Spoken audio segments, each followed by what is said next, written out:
Hola chicos, ¿cómo están? Buenos días con todos, ¿qué tal? ¿Cómo amanecieron?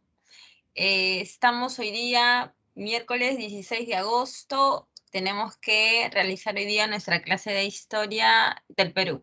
Ya chicos, hoy día sí que nos han puesto un temón demasiado. Vamos a ver, ¿no? Si llegamos a la meta de acabar todo. Buenos días, ¿cómo están? Joana, Gilbert, Natalia, ¿cómo están? ¿Ya desayunaron seguro? Espero para que puedan estar con todas las pilas. Siempre es el secreto para poder estudiar bien.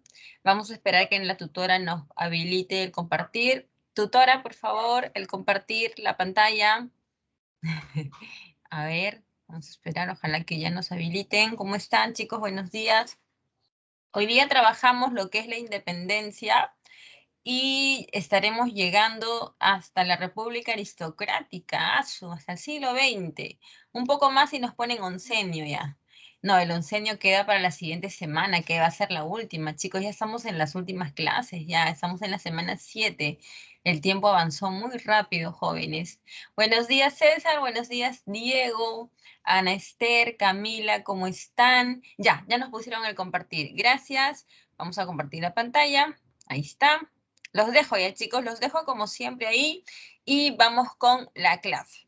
Les dije que hoy día tenemos la semana 7, pero hay un cachito que me parece que la semana anterior no lo tocamos, así que esto corre en 2 minutos. ¿Qué pasa con el Imperio Español en el siglo XIX? España va a ser invadido por las tropas de Napoleón. Entonces, eso ocasiona que el pueblo español proteste, ¿no? Se levante y ocurre el famoso motín de Aranjuez, donde el pueblo español pide la abdicación de su rey Carlos IV para poder transferirle la corona a su hijo Fernando VII, ¿ya? Entonces ocurre el motín de Aranjuez y Carlos IV abdica en favor de su hijo Fernando VII. Lo que ocurre después es que Napoleón invita a los dos reyes, papá e hijo, a Francia y va a ocurrir la abdicación de Bayona. Carlos IV y Fernando VII le van a entregar la corona a Napoleón y Napoleón nombra como nuevo rey de España a su hermano José, que se va a coronar como José I como nuevo rey de España. Ya jóvenes, entonces los españoles van a tener a este nuevo rey ilegítimo porque ellos no lo aceptan. El pueblo español no acepta a este monarca y aquí comienza pues una serie de, digamos, sucesos y, por ejemplo, se van a formar juntas provinciales, ¿no? En España se van a comenzar a formar juntas provinciales, las cuales se van a unir en la famosa Junta Central Suprema del Reino, ¿ya? Esta Junta Central Suprema del Reino, imagínate que es como una especie de poder ejecutivo, porque recuerda que ellos a José I no lo aceptan como rey. Por eso es que se va a formar esta Junta Suprema del Reino, que es como un poder ejecutivo. Esta Junta Central del Reino va a convocar a una asamblea en Cádiz y en España a las asambleas se les llama cortes. Entonces a esto se le conoce como las Cortes de Cádiz en el año 1810. Se va a convocar inclusive a representantes de acá del Perú, ¿no? Van a haber algunos personajes muy notables, ¿no? Como este señor Morales, Vicente Morales Duárez, que va a participar en estas cortes, ¿no? ¿Qué es lo que va a pasar en esta asamblea? Que se van a tomar algunos decretos, algunas medidas, como la igualdad entre españoles peninsulares y americanos. ¿No? Recordemos que con las reformas borbónicas a muchos criollos se les quitaron muchos poderes, inclusive hubieron muchas destituciones, ¿no? De cargos importantes. Por ejemplo, ¿no? Tú que eras criollo no podías ocupar un cargo público importante porque se le otorgaban a los peninsulares, que eran más leales a la corona. Entonces los criollos americanos que se vieron desplazados, ¿no? Por esas reformas, en esta Cortes de Cádiz lo que van a pedir es, ¿no?, tener esa igualdad para poder tener la misma importancia, ocupar los mismos cargos públicos de alto rango que los peninsulares, ¿no? Por eso es que se da este decreto que apunta a ese interés por parte de los criollos americanos. También se toman algunas medidas liberales, como la abolición del tributo indígena y la mitad minera, pero básicamente son teóricos, jóvenes, porque en la práctica no se cumple exactamente, ¿no? Recuerden que estas cosas que se van a tomar, estas medidas, son medidas temporales, es por el contexto que están viviendo. Luego, cuando regresa Fernando VII, para 1814, muchas de estas cosas van a cambiar, ¿ya?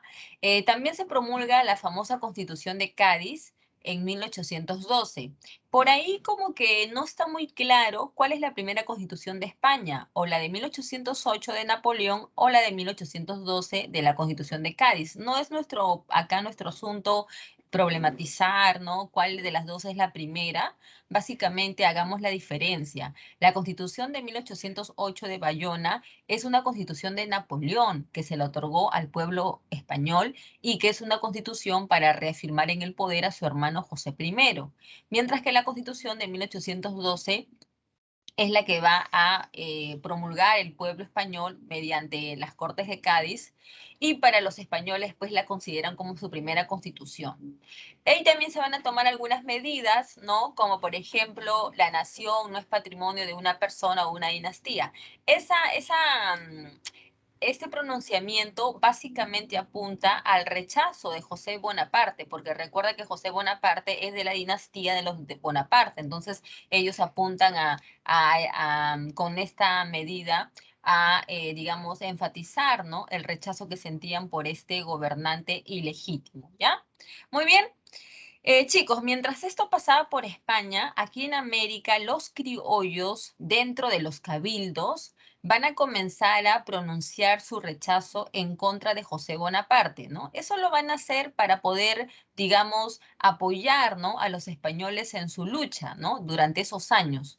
Pero en realidad los criollos tenían otras intenciones, ¿no? Digamos que este supuesto apoyo, ¿no?, rechazando la presencia francesa ¿no?, en España, acá en América.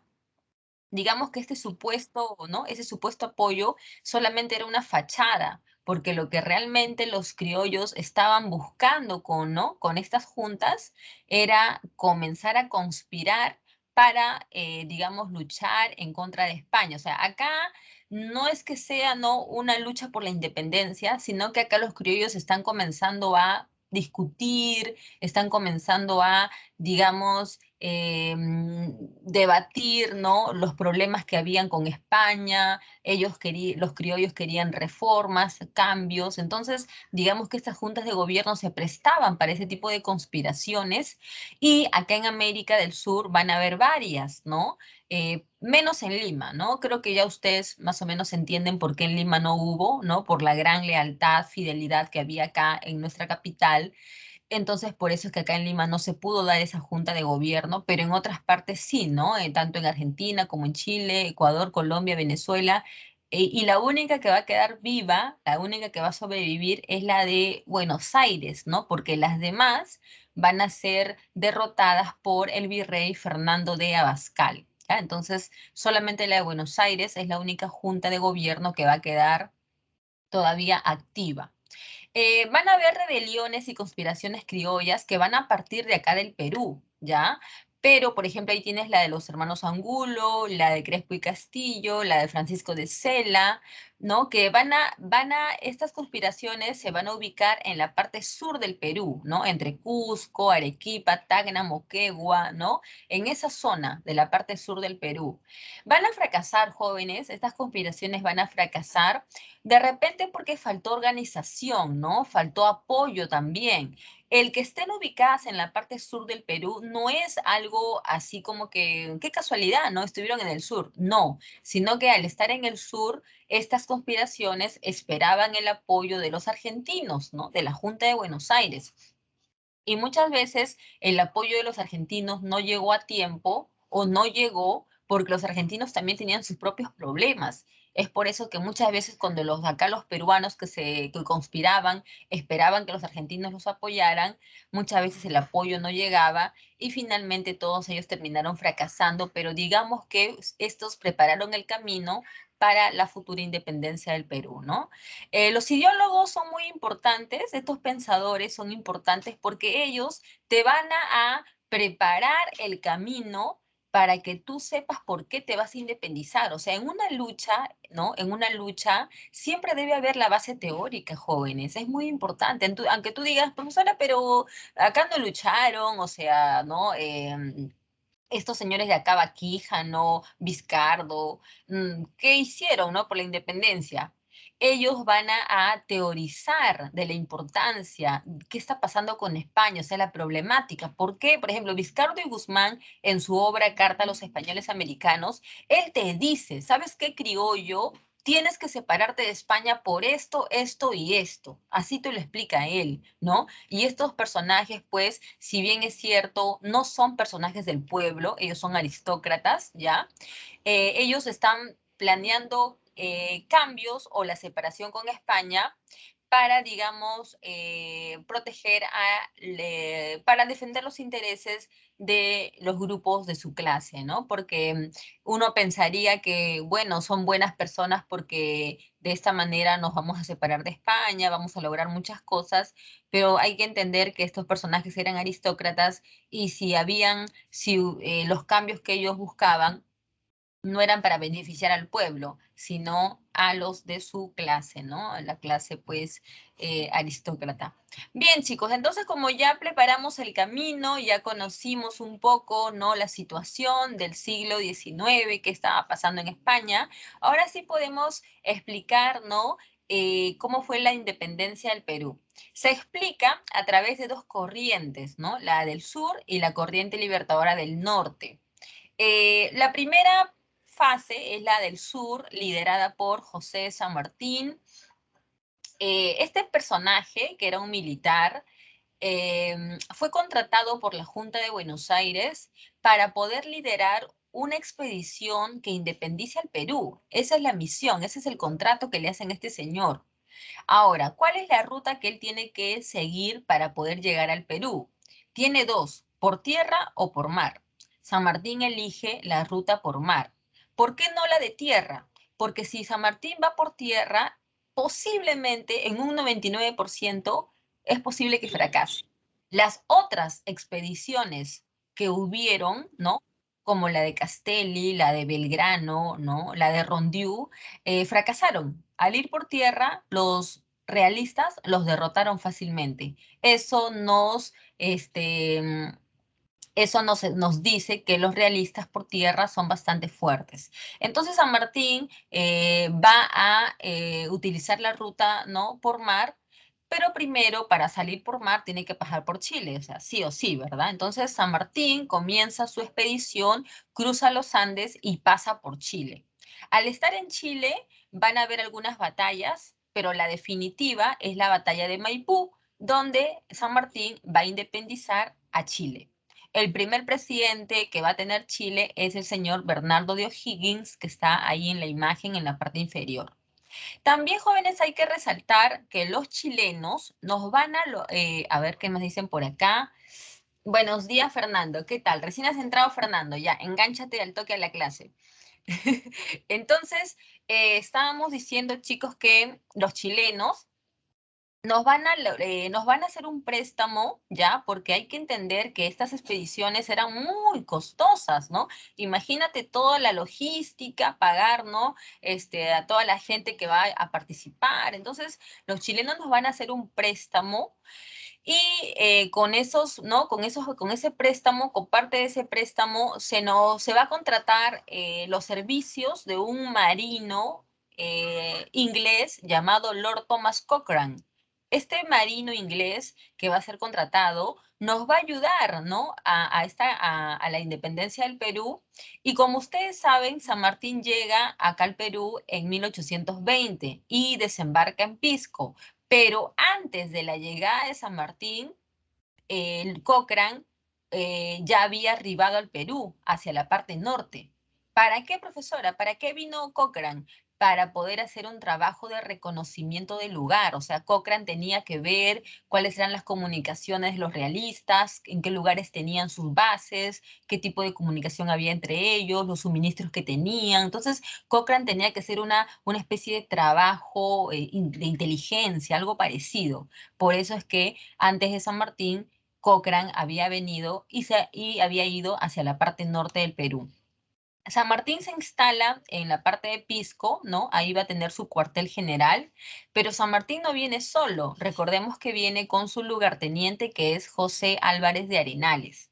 Álvarez de Arenales va a ser enviado a la Sierra Central para que pueda, digamos que organizar a la gente. San Martín tenía la idea de que el pueblo indígena tenía que apoyar en la independencia, ¿no? Era una de sus ideas. Mientras que Álvarez de Arenales se iba a la sierra, San Martín buscaba conversar con los realistas, porque recuerda que San Martín, él no quería una guerra. Para él, una guerra era dañina porque iba a haber muertes, gastos, y nosotros no estábamos en condiciones de tener una guerra porque pues esa no es la manera de que un país se independice, ¿no? Entonces San Martín quería la conversación, el diálogo. Manda a su representante y se va a dar la conferencia de Miraflores. Esta conferencia de Miraflores fracasa porque nuestro representante, ¿no? Nuestro representante pedía que se nos otorgue la independencia, mientras que el representante de los realistas defendía la Constitución de Cádiz y nos exigía que, digamos que aceptáramos, nos sometiéramos, ¿no? A la corona española, o sea que nos sometiéramos al rey Fernando VII. Entonces esta conferencia fracasa y lo que viene después es una batalla, ¿no? Es una batalla en la Sierra Central donde nosotros vamos a ganar con el apoyo de los indígenas, ¿no? Es una batalla en Cerro de Pasco. Producto de esta derrota y de otras, digamos, ¿no? situaciones que van a haber en el bando realista, va a ocurrir el motín de Asnapuquio, donde el alto mando militar realista, estamos hablando de los pues militares de alto rango, ¿no? Van a deponer a su virrey Pezuela y lo van a reemplazar por José de la Serna, ¿no? A Pezuela lo van a destituir por tildándolo de incapaz, de débil. Ya los realistas habían tenido la derrota en la Sierra Central. Inclusive hubo un batallón que se había cambiado al bando patriota, el famoso batallón Numancia, ¿no? Que se cambió al bando patriota y para los realistas eso eran, ¿no? Esas cosas eran consecuencia de la debilidad de Pezuela. Es por eso que lo van a deponer y van a nombrar en su lugar al virrey José de la Serna. En Caraballo, en la hacienda de Punchauca, se entrevista San Martín con el virrey José de la Serna. Pero tampoco hay ningún tipo de éxito en esta conversación porque recuerda que San Martín exigía la independencia y la Serna exige sumisión al rey Fernando VII, ¿ya? Lo que va a ocurrir para el mes de junio es que el virrey y sus tropas se van a marchar de Lima. ¿Se van a ir hacia dónde, profesora? ¿A España? No, no se van a España. Se van a la parte sur del Perú, a la sierra, donde tenían bastante llegada, ¿no? Aunque parezca increíble, pero ahí en la Sierra Sur los realistas tenían apoyo. Entonces se van a ir, ¿no? A reorganizarse, ¿no? A tomar un poco de fuerzas, mientras que Lima queda sola. San Martín ingresa a Lima para julio y para el 15 de julio se da la firma del Acta de la Independencia. Los vecinos aristócratas de Lima van a firmar el Acta de la Independencia porque San Martín no significaba un peligro para ellos. O sea, San Martín les dijo, vecinos de Lima, firmen el acta de la independencia y las cosas van a ser como siempre, ¿no? O sea, yo no vengo a matarlos, no venimos a quitarles sus propiedades, no venimos a nada de eso. Venimos, ¿no? A otro tipo de misión, ¿no? Que es liberar al pueblo, pero no perjudicándolos a ustedes como grupo. Entonces, los vecinos de Lima van a firmar el acta de la independencia el 15 de julio y para el 28 de julio se da la proclamación como tú ya sabes, ¿no? De una ceremonia religiosa, en 4 plazas de Lima, ¿no? Desde hoy el Perú es, ¿no? Entonces ustedes ya saben cómo fue toda esa ceremonia de proclamación el 28 de julio de 1821. En realidad, jóvenes, nosotros ya éramos independientes, pero solamente en papel, porque tú sabes que papel aguanta todo. Los realistas todavía no eran derrotados, estaban en la Sierra Sur y eso para nosotros era una amenaza. Como no teníamos presidente, bueno, no teníamos ni siquiera una forma de gobierno, o sea, estábamos en ese debate, ¿no? Por eso es que San Martín se va a volver nuestro protector. Él va a comenzar una etapa donde va a ser nuestro protector y a eso se le llama el protectorado de San Martín. San Martín, como nuestro protector, va a organizar el Estado y va a decretar una serie de medidas como la libertad de imprenta, ¿no? Para que la gente pueda tener libertad para escribir sus ideas libremente, ¿no? Se va a fundar la Sociedad Patriótica de Lima, donde hay un debate, ¿no? Que era urgente definirlo, que la forma de gobierno que íbamos a establecer acá en el Perú. Para San Martín, la mejor forma de gobierno para nosotros era una monarquía constitucional. ¿Por qué? Porque nosotros es la única experiencia política que teníamos. Siempre hemos tenido un rey, el Zapa Inca, el rey de España. Entonces, nosotros no tenemos experiencia con otra forma de gobierno. Si elegimos república, nos va a ir mal, no estamos inmaduros en eso. Por eso que San Martín quería para nosotros una monarquía constitucional, como la de Inglaterra, más o menos así.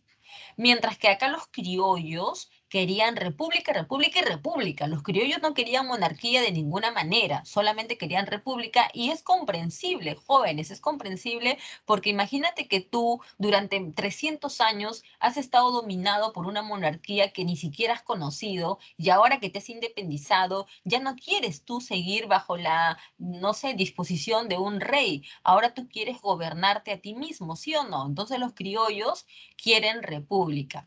Hay ese fuerte debate durante estos años y los intelectuales se van a dividir entre esas dos ideas, ¿no? Básicamente la idea de república es la que más llegada tiene, ¿ok? Socialmente se le da libertad a los negros mediante la ley de vientres libres, pero eso tampoco se cumple, jóvenes, solamente es en teoría, ¿ya? El verdadero libertador de los negros viene después, Ramón Castilla, ¿no? Todavía falta un poco para eso. La abolición del tributo indígena, la mita, jóvenes, son propuestas así, populistas, como dirían ahora, ¿no?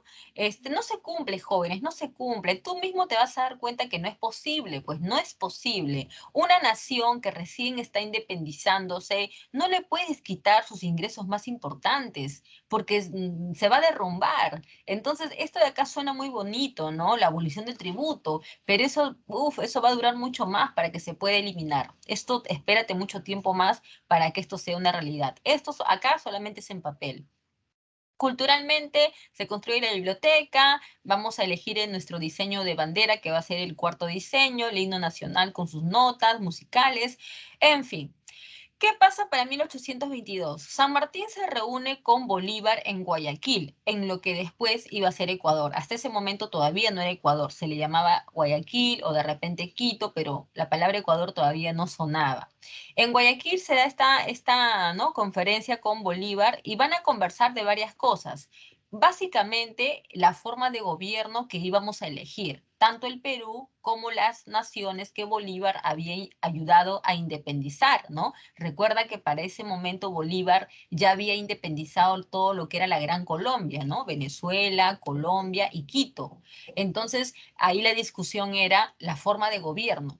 Tú sabes que San Martín para el Perú quiere monarquía constitucional, pero Bolívar no. Bolívar tiene la idea de formar un bloque continental, más o menos pues como algo así como Estados Unidos, imagínate, ¿no? Acá en América del Sur. Y obviamente que Bolívar quería ser el dictador vitalicio de esa confederación. O sea, Bolívar era un pata recontra ambicioso. Entonces San Martín no estaba de acuerdo. Más o menos jóvenes, no se sabe mucho, pero dicen que San Martín se molestó y ni siquiera se despidió de Bolívar y se regresó al Perú.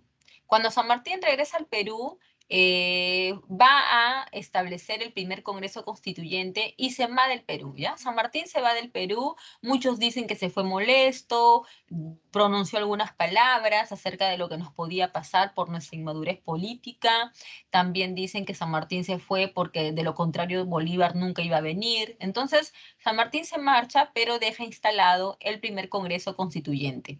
Este primer Congreso Constituyente que hemos tenido en nuestra historia republicana va a elegir como forma de gobierno la República y va a tener que redactar nuestra primera constitución que va a salir para 1823. Ya jóvenes, nuestra primera constitución es del año 1823. Como ya somos una república, necesitamos un presidente, ¿sí o no, chicos? Claro que sí, pero no se va a elegir un presidente. Lo que se va a formar es una junta gubernativa de 3 personas, o sea, un triunvirato, donde quien lo va a presidir es José de la Mar. Este triunvirato tiene que derrotar al ejército realista, o sea, esa es una de su principal misión, ¿no? Derrotar al ejército realista que estaba en la sierra. Para ello se va a formar, se va a preparar la campaña de puertos intermedios, que era estrategia de San Martín, ¿ya? Esa estrategia San Martín lo había planeado y lo van a poner en práctica. Profesora, ¿por qué no van directamente hacia la sierra, por tierra? Porque te repito que los realistas por tierra son bastante fuertes, tienen bastante apoyo, bastantes canales de suministros de comunicación. Entonces, lo mejor que puedes hacer es avanzar por mar utilizando los distintos puertos que hay en el Perú, ¿no? Y finalmente, cuando llegas a la parte de Moquegua, ¿no? A esa altura ya puedes entrar para batirte con ellos. Esta primera campaña, jóvenes, que fue muy buena estrategia, finalmente termina fracasando, ¿ya? Termina fracasando, nos van a derrotar los realistas y eso va a motivar el motín de Balconcillo. El motín de Balconcillo para algunos es como el primer golpe de Estado que hemos tenido en nuestra historia. ¿Qué es lo que va a ocurrir? Que el alto mando militar peruano va a pedir la destitución de la Junta Gubernativa y que se proclame a un verdadero presidente. Entonces, el Congreso peruano destituye la Junta Gubernativa y nombran como presidente a un notable, un aristócrata de mucho renombre que se llamaba José de la Riva Agüero. Este señor es nuestro primer presidente constitucional. Va a gobernar durante un tiempo muy corto porque la segunda campaña de puertos intermedios que va a realizar también va a fracasar. Y eso ya se convierte, jóvenes, en algo que nos causa totalmente temor, es una terrible amenaza, porque 2 derrotas significa que somos recontra débiles. Y los realistas se habían empoderado, o sea, se habían crecido, ¿no? Con esas 2 victorias y comenzaban a prepararse para regresar a Lima. Entonces, imagínate que si los realistas volvían a Lima, ya por nuestra independencia se acababa ahí nomás y listo, ¿no? No pasó nada acá. Entonces, ante esta derrota, el Congreso lo destituye y en su lugar van a nombrar a Torre-Tagle. Lo que va a ocurrir es que Ribagüero no va a aceptar su destitución, se va a ir a Trujillo y se va a autonombrar presidente en Trujillo. O sea que nosotros vamos a tener 2 presidentes, ¿ya? Torre-Tagle en Lima y Ribagüero en Trujillo.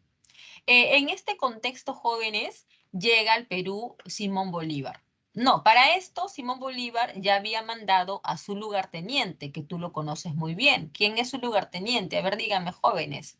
Ah, José Antonio de Sucre, ¿sí o no? Si San Martín tenía a Arenales, Bolívar tenía a Sucre, ¿ya? Sucre había venido también a, ¿no? Un poco a ver qué estaba pasando acá en el Perú y dizque, se había digamos que se descubrió que Ribagüero y Torre-Tagle estaban conspirando con los realistas para acabar con la independencia del Perú. Eso es lo que se supo, no es lo que se decía. Por ahí algunos dicen que Simón Bolívar sembró todo eso. Bueno, no lo sabemos, jóvenes. Puede ser, sí o no, pero se descubre la traición de Ribagüero y Torre-Tagle y pues el final de esos señores es muy lamentable, ¿no? Torre-Tagle se esconde en el Real Felipe y muere ahí, ¿no? Y Ribagüero se escapó, ¿no? Pues de la persecución que se le estaba haciendo por traidor. Para este año 1823 se promulga nuestra primera constitución y pues ya tenemos a Bolívar en el Perú. Acá está Bolívar, ¿no? Era Dicen que, bueno, joven, ¿ustedes cómo se imaginan a Bolívar y a San Martín? ¿Se los imaginan, pues, ¿no? Unos personajes muy, no sé, imponentes con su presencia, ¿no? De repente muy altos, ¿no? Muy, San Martín muy blanco, ¿no? Rubio, pero nada que ver, jóvenes, nada que ver. Bolívar, cuando, a ver qué me dicen en el chat, de repente ustedes lo conocen mejor que yo. Altos y fornidos. Ah, es una muy buena, ¿no? Prototipo, ¿no? Que tenemos de estos personajes como que, pero no. A San Martín le decían moreno, ¿no? A San Martín le decían moreno, porque en Argentina a la gente de cabello oscuro, castaño, le dicen morenos. Y Bolívar, pues ya sabes tú cómo son el prototipo venezolano, ¿sí o no? Son pues trigueñitos con el cabello negro. Entonces, bueno, son cositas que estamos haciendo, chicos, para un poquito ahí sacar el estrés de todos los datos que estamos dando, pero otra vez vayamos con lo que continúa, ¿no? Ya nuestra consolidación de nuestra independencia. Bolívar va a ser proclamado dictador. El Congreso peruano le va a entregar todos los poderes, porque un dictador es una persona que, digamos, tiene facultades para tomar decisiones de todo tipo. Entonces, él se convierte en nuestro dictador y durante su dictadura se van a dar las acciones militares que conllevan a nuestra independencia, ¿no? La batalla de Junín, la batalla de Ayacucho, y nosotros vamos a ganar en esas batallas, ¿ya? Nos vamos a ganar gracias al apoyo de las montoneras. ¿Quiénes son las montoneras? Las montoneras son los indígenas que van a ayudar en nuestra independencia y que muchísimas veces no se les reconoce, no se les menciona, ¿no? Uno piensa que hay, que Bolívar, que San Martín, que ellos pelearon solitos, ¿no? O sea, imposible, imposible. Acá los que nos dan el triunfo son los indígenas con su apoyo. Robaban las armas de los realistas, los atacaban desde los cerros, los instigaban, los atacaban por la retaguardia. Las mujeres mismas, las indígenas, las rabonas, ayudaban a sus maridos, preparándoles la comida, dándoles mucho amor. Entonces, tienen mucha participación, jóvenes, ¿ya?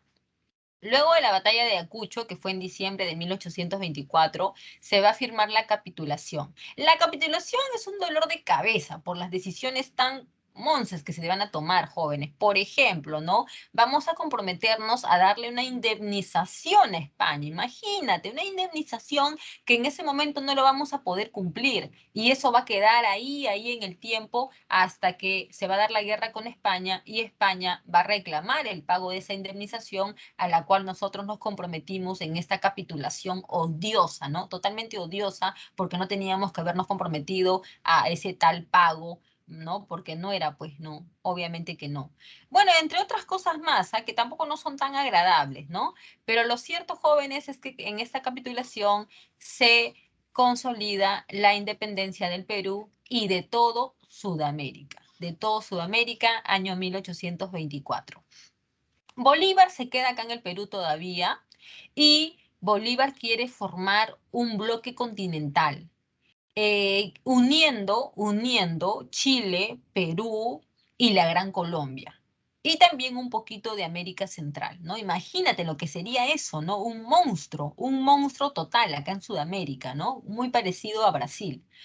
Para eso va a convocar al Congreso de Panamá que se va a realizar para 1826, bueno, 25, pero déjame decirte que lo que se va a decidir en Panamá finalmente no se cumple. ¿Por qué, profesora? Porque los congresos de los países que participan los congresos tenían que ratificar los acuerdos, ¿no? Eso tú lo entiendes, ¿no? Que todo lo que se decide en una conferencia internacional, en algún congreso, el Congreso peruano, por ejemplo, tendría que ratificarlo. Pero en este caso los congresos no lo ratificaron.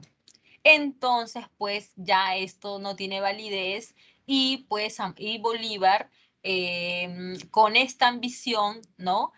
Nos va a dar un golpe muy fuerte, jóvenes, agárrate, nos va a quitar el Alto Perú. ¿ya? Bolívar nos quita el Alto Perú, envía a Sucre para que pueda impulsar el Congreso de Chuquisaca, donde pues la parte del Alto Perú se separa de nosotros y se convierte en un país independiente. Se llama la República de Bolívar y más adelante solamente Bolivia. Ya jóvenes, así que Bolívar es el que impulsa la creación de Bolivia y lo hizo para poder debilitarnos, porque junto a Bolivia nosotros éramos más potencia, ¿no? Un territorio integrado, grande. Sin Bolivia nos disminuía Bolívar, ¿no? Nos disminuyó, nos debilitó, quitándonos la parte del Alto Perú.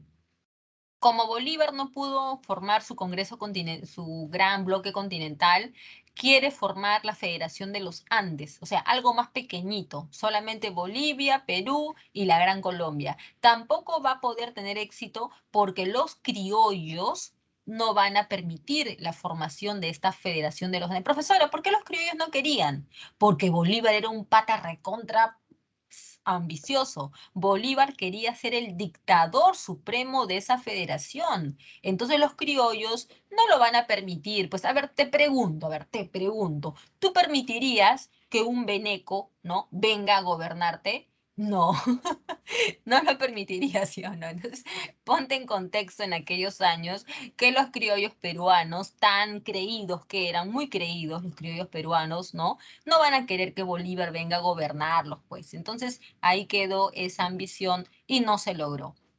Bolívar se fue del Perú, ¿no? A resolver problemas en la Gran Colombia y dejó el gobierno encargado a un boliviano llamado Andrés de Santa Cruz. Los criollos peruanos a Santa Cruz lo van a votar. Oye, tú no eres peruano, tú eres boliviano, paseño, ¿no? Vete de acá. Y a Santa Cruz lo votaron y acá comenzamos nuestra etapa independiente. Jóvenes, nuestra etapa independiente no es bonita, no es para nada bonita porque tenemos muchos problemas que resolver. Éramos un país independiente, pero con serios problemas de límites territoriales, no teníamos una clase gobernante, no teníamos posibilidades económicas. Entonces, jóvenes, acá eran puros problemas. Quienes nos van a gobernar son los militares porque son los únicos que podrían haberlo hecho bien. Podrían, ¿ah? Podrían. Hay que tomar en cuenta que el pueblo los veía como héroes, ¿no? Los veía como personajes valientes, ¿no? Que nos han independizado. Pero los militares nos pagaron mal porque eran personalistas, eran pues ambiciosos, solamente llegaban al poder para poder pues tener ínsulas de poder, de sacar beneficio para su gente, ¿no? Entonces era una etapa, jóvenes, muy triste porque los militares van a llevar al Perú a la ruina, ¿no? Con las guerras civiles que van a haber, los golpes de Estado, los personalismos que van a establecer. Entonces a esto le llamamos el caudillismo militar. ¿Ya, jóvenes? A ver. Hay tres militarismos en el Perú, según Jorge Basadre, ¿ya? Según Jorge Basadre, hay tres militarismos. Estos militarismos, por lo general, vienen después de tiempos de guerra, ¿no? El primer militarismo después de la Guerra de la Independencia. El segundo militarismo después de la guerra con Chile. Y el tercer militarismo viene después del oncenio, que el oncenio no fue ninguna guerra, pero cómo nos dejó, ¿no? Uf, cómo nos dejó terriblemente. Bueno, entonces, en este primer militarismo, que es el más largo, como tú puedes ver, ¿no? Son bastantes años, vamos a tener dos etapas. La del caudillismo netamente, donde se van a pelear, pum, pam, pum, patada, puñete, ¿no? Un montón de pelea. Y luego tenemos la era del guano, ¿ya? La era del guano, que fue, wow, una etapa pues donde pudimos haber sacado provecho a todos los ingentes ingresos que provenían de la venta del guano, pero no pasó nada de eso porque toda esa plata se malgastó y al final nos vino la ruina terrible, ¿no? Bien, en el caudillismo militar, ¿no? Que son los primeros años, vamos con sus características. Gobiernan los caudillos militares que se van a disputar el control del Estado peruano. Recuerda que cada caudillo tiene su gente, ¿no? Si tú eres Salaverry, tú tienes tu gente que te apoya. Si tú eres Vivanco, tienes tu gente que te apoya. Y si tú logras ser presidente, a tu gente los vas a beneficiar con puestos públicos, con propiedades, ¿no? Entonces, con beneficios. Entonces, eso desde ahí, de esa etapa, tú podías ver ese terrible mal. ¿Por qué te digo ese terrible mal? Porque al día de hoy eso no ha cambiado tanto que digamos, ¿no? Tú te habrás dado cuenta de eso ya. A tu corta edad te habrás dado cuenta que cuando llega un presidente al poder viene con toda su gente a ocupar los cargos públicos por acá, a repartirse por allá los ministerios, y eso es una realidad que nos guste o no, ¿verdad? Entonces, ese caudillismo lo vemos desde acá, desde el inicio de nuestra independencia. Golpes de Estado, guerras civiles, hay varias constituciones que vamos a ver acá, ¿ya? Entonces, eso solamente nos demuestra la gran inestabilidad política. Que haya muchas constituciones no es bueno, jóvenes, no es bueno, porque solamente nos demuestra esa inestabilidad política. Hay dos tendencias, ser liberal o ser conservador. Liberal es el que pide que el Congreso tenga mayor poder, mayor presencia y que se den algunas libertades al pueblo. Los conservadores son aquellos que piden un gobierno ejecutivo autoritario, fuerte, severo, con leyes bastante estrictas. Son los dos tipos de pensamiento que hay durante la época, ¿no? En el aspecto político, ¿no? Ser conservador, gobiernos de presidentes autoritarios, o ser liberal, que el Congreso tenga mayor poder. Nuestras únicas fuentes de ingresos eran el tributo indígena y las aduanas, ¿no? El comercio. Siempre el comercio, jóvenes, fue nuestro fuerte, ¿no? Tomando en cuenta que tenemos una gran cantidad de puertos, una costa muy extensa, ¿no? Entonces, fueron nuestros principales ingresos durante esos años. Económicamente tienes dos modelos, el libre cambio y el proteccionismo. Jóvenes, no vamos a detallar eso porque creo que ya en las clases hemos venido explicando más o menos cómo son estas dos, ¿no?, modelos, aparte que tú tienes tu curso de economía también. Lo que sí podemos agregar es que hay presidentes que van a aplicar modelos, ¿no?, digamos que de un libre mercado, como hay otros presidentes que van a aplicar medidas proteccionistas, ¿no? Entonces vamos a ver, durante estos años vamos a ver un poco esa situación. El yanaconaje y la esclavitud se mantienen, jóvenes. Por lo que te dije, pues lo de San Martín con la ley de vientres libres era puro papel nada más. La esclavitud de los negros se mantuvo hasta que Ramón Castilla los va a liberar en Huancayo, ¿ya? Y lo del yanaconaje también continúa hasta muy entrada la República, jóvenes. Recuerda que inclusive hay un presidente que se llama Bustamante Rivero que va a dar la famosa ley del yanaconaje, donde se pide que los indígenas tengan un salario por su trabajo. Porque, profesora, ¿cómo es la situación? La situación es que los indígenas trabajan en las tierras, pero que son tierras que no son de ellos. Son tierras que son de sus patrones. Entonces tú solamente trabajas la tierra, pero no te pertenece esa tierra. ¿Cómo es eso, profesora? Qué triste situación. Es muy triste la situación. Es como si vivieras en una casa que no es tuya y solamente esa casa tú la mantienes, la cuidas, pero vienen cualquier día, a cualquier hora, te dan una patada en el trasero y te botan porque no es tuyo. Es una cosa parecida. Entonces, eso de ahí va a mantenerse por muchísimo tiempo más, y eso viene de tiempos del incanato, pero en el incanato el yanacona solamente era un sirviente y no es que era explotado ni maltratado, solamente que era un sirviente personal. Pero durante la colonia y durante la república esa situación se denigró, ¿no? Y el indígena pues era maltratado, explotado, y nadie hacía nada por él, ¿no? Literalmente, nadie hacía nada por esa situación que se mantuvo durante mucho tiempo. Para definir las fronteras, porque no estaban pues esclarecidas, se van a dar dos principios. Así como poseías, seguirás poseyendo, uti possidetis. Eso significa que los límites virreinales se iban a respetar, pero en la práctica no fue así, jóvenes, no fue así en la práctica, porque por ejemplo tenemos a un país llamado Ecuador que nos va a fastidiar, fastidiar y fastidiar por mucho tiempo para quitarnos territorio norte, ¿no?, de la zona del Amazonas. Entonces, no se cumple en sí, ¿no?, este principio, porque van a haber muchos problemas, ¿no?, con respecto a nuestras fronteras. Y el principio de libre determinación de los pueblos, que se le consulta al pueblo para que decidan a qué territorio quieren pertenecer. A ver, ahí tienes a tus primeros presidentes militares. Lamar es un presidente liberal, pero económicamente proteccionista. Profesora, ¿puede darse así que sea políticamente liberal y económicamente conservador? Claro que sí, jóvenes, Lamar es prueba de ello. Santa Cruz también es otro caso, ¿no? Por ejemplo, Lamar es políticamente liberal, pero económicamente proteccionista, ¿ya?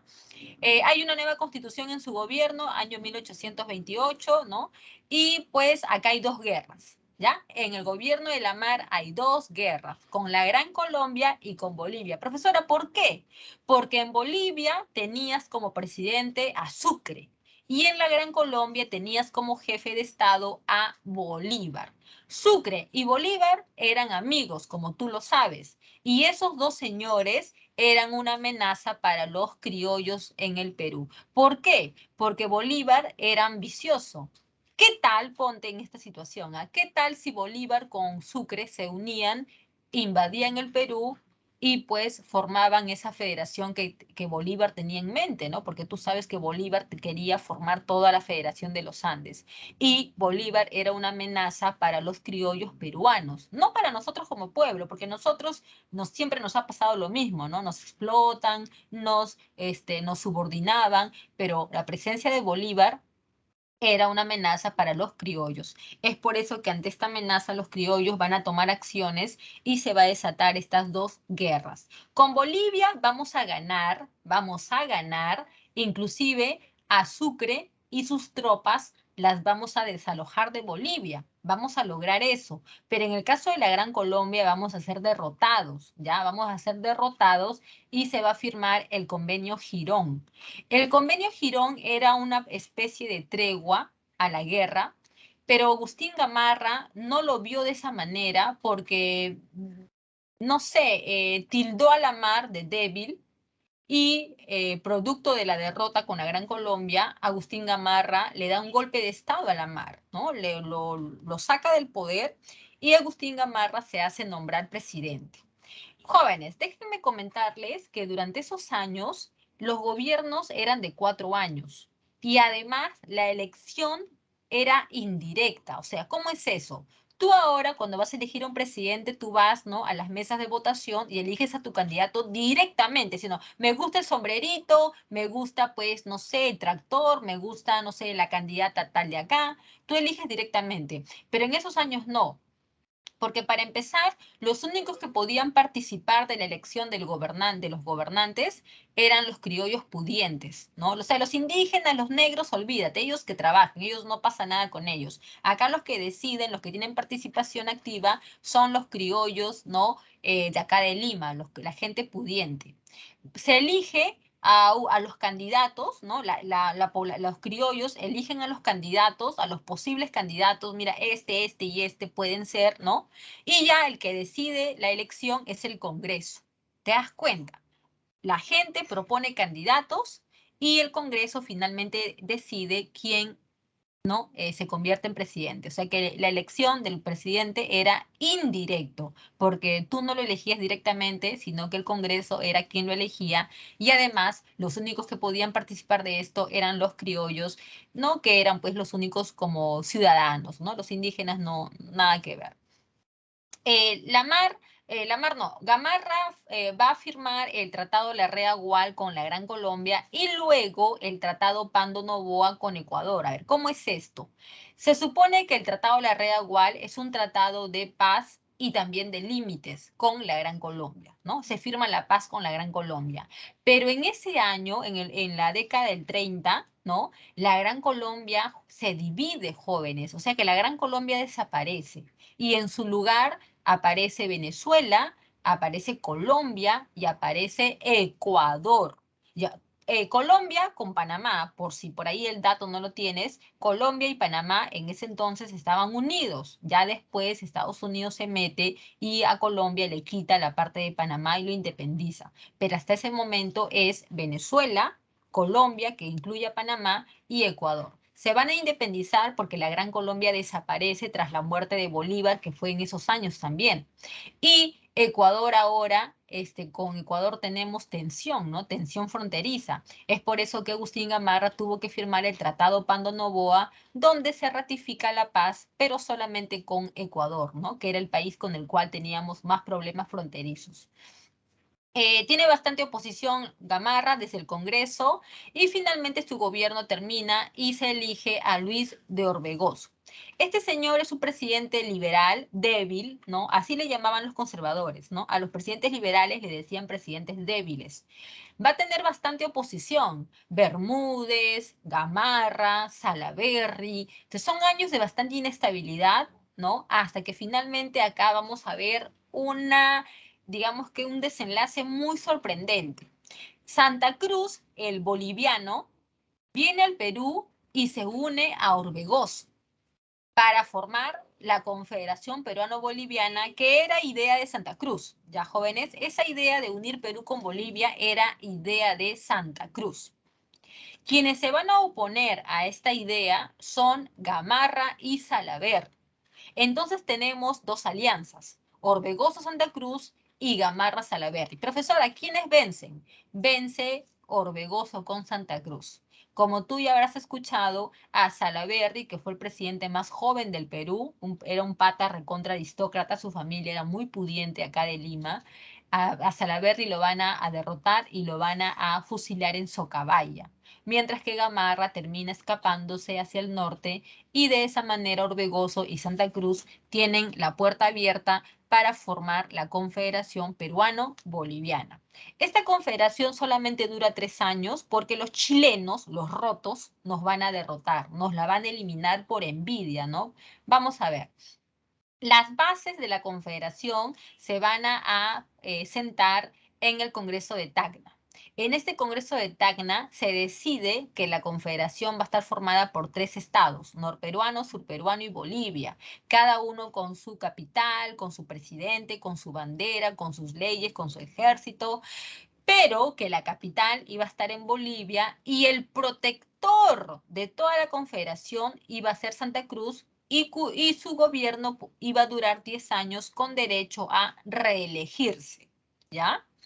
Ahora bien, chicos, el objetivo de esta confederación es que el Perú y Bolivia se integren para poder dominar el comercio acá en Sudamérica. O sea, esa es la idea, ¿no? Lograr la hegemonía comercial en el Pacífico Sur y esto iba a traer problemas porque se desplazaba a Chile, ¿no? Chile era nuestra competencia y si pues Perú y Bolivia se unían, eso le iba a generar nos iba a generar una competencia con Chile, ¿no? Problemas con Chile.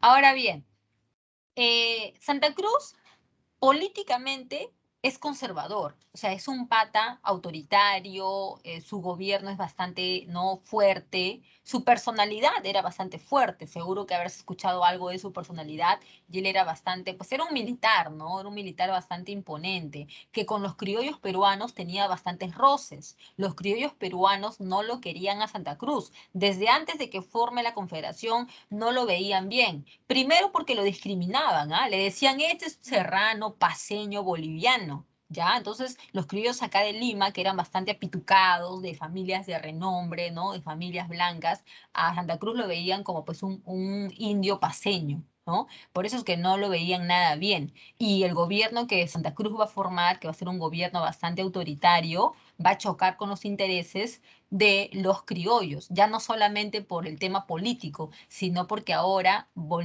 Santa Cruz va a sacar una medida económica que les va a traer muy terribles consecuencias a muchos criollos de acá del Perú. Esta medida económica es la famosa ley de puertos libres. ¿Cómo es eso, profesora? A ver, te les explico, jóvenes. Para empezar, en esos años nosotros exportábamos bastante lana y también minerales. Como tú ya sabes que siempre hemos exportado minerales, ¿no? Y también lana. La lana y los minerales principalmente salían de la parte del Alto Perú y de la parte Sierra Sur del Perú, ¿no? O sea, de Bolivia y de la parte de Cusco, Puno. Y eso nos lo compraban principalmente los ingleses, ¿no? Recordemos que en esos años estamos pasando por la primera revolución industrial e Inglaterra, pues, compraba un montón de materias primas. La lana también era bastante solicitada. Lo malo es que nuestra lana no salía por nuestros puertos, sino por los puertos de Chile y de Argentina. ¿Por qué? Para los barcos ingleses era más rápido sacar la mercadería por Chile y por Argentina que llegar al Perú. Porque tú imagina que tú eres comerciante. Si puedes sacar la mercadería por este lugar, ¿no? Que es más rápido, menos tiempo, ¿por qué te vas a ir a la misma sede si por el otro puerto lo puedes hacer pagando lo mismo? Entonces, para los ingleses, para los europeos, era más rápido ir por el puerto de Chile, por Valparaíso, o por el puerto de Buenos Aires y se llevaban la mercadería, la lana, los minerales. Y eso a nosotros nos afectaba, porque los chilenos, sin hacer nada, exportaban nuestra lana y ellos ganaban un montón, pues, de ingresos. Entonces, por eso es que se decreta la ley de puertos libres, porque para que a partir de ahora los puertos de Perú y Bolivia sean pues puertos libres. Si tú comercializas con ellos, no vas a pagar impuestos, ¿no? El puerto de Cobija, el puerto de Arica, el puerto de Paita, el puerto del Callao van a ser declarados puertos libres para atraer el comercio británico. Eso a los chilenos los va a afectar terriblemente porque se van a quedar desplazados. ¿Ya? Y a eso agrégale que en esos años la parte norte del Perú, las haciendas de la parte norte del Perú y los chilenos comercializaban, ¿no? O sea, los chilenos nos daban trigo y nosotros le dábamos a los chilenos azúcar. Entonces había ese comercio entre el Chile y entre la parte norte del Perú. Y cuando se da la Confederación Peruano-Boliviana, ese comercio se rompe. Por eso es que hay muchos peruanos de la parte norte que atacan la Confederación y se van a unir a los chilenos para destruir la Confederación. Muy bien, chicos. Entonces vamos a ver que los chilenos junto a algunos peruanos conservadores, ¿no? Y también Argentina, en menor medida, ¿no? Argentina van a atacar nuestra confederación. Primero se da la batalla de Paucarpata, donde nosotros vamos a ganar, pero eso no cambió nada, ¿no? Y finalmente se da la batalla de Yungay, en la Sierra de Ancash, ¿no? Ya en la batalla de Yungay nosotros vamos a perder, ya jóvenes, vamos a ser derrotados y producto de ello la confederación llega a su final. Eso nos afectó terriblemente porque la Confederación Peruana fue nuestra primera oportunidad para salir adelante, jóvenes. Fue nuestra primera oportunidad, pero se destruyó y para los chilenos eso fue bastante beneficioso porque a ellos los va a ayudar a consolidarse como grupo comercial, ¿no? Entonces, ese es el final de la Confederación y quien va a ser elegido nuevamente presidente con apoyo de los chilenos es Agustín Gamarra, ¿no? Va a tener un segundo gobierno, pero bastante corto, porque como tú ya ves en la imagen, él va a ser derrotado y va a morir en la batalla de Ingavi. Lo que no te dije hasta este momento es que Gamarra era un pata también recontra ambicioso, al igual que Santa Cruz. Inclusive se dice en los libros que Santa Cruz y Gamarra habían conversado, ¿no? Años antes, ellos habían conversado para poder unir Perú con Bolivia, porque los dos tenían esa idea. Pero lo malo es que en esa unión de Perú con Bolivia, la pregunta es, ¿quién iba a ser el gobernante supremo? ¿Gamarra o Santa Cruz? Entonces, ahí tenemos el gran problema, pues jóvenes, porque tanto Gamarra como Santa Cruz eran recontra personalistas y ambiciosos. Por eso es que cuando conversaron de la Confederación, ellos no lograron nada, porque ambos eran bastante personalistas. Entonces, Gamarra invade Bolivia y muere en el campo de batalla en Ingavi. Proclamó una constitución en Huancayo y durante su gobierno se inició la venta del guano, que lo vamos a ver a continuación.